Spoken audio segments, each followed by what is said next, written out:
Okay, so I was thinking about this for jiu-jitsu. I want to go over unpredictable patterns, right? So if you get your knee reaped or somebody torques on it, or if you're running, and what you're training is usually not where it occurs. So let's go over some unpredictable patterns for the knee. Come on down here.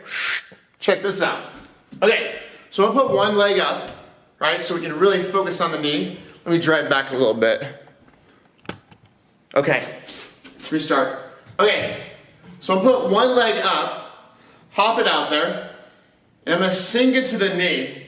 Now there isn't any way, except for just having this leg up, that I have for advice, but play with, I can come more forward, I can come more back, and now here's where the unpredictable patterns start. Forward, back. Now try to hit the dot.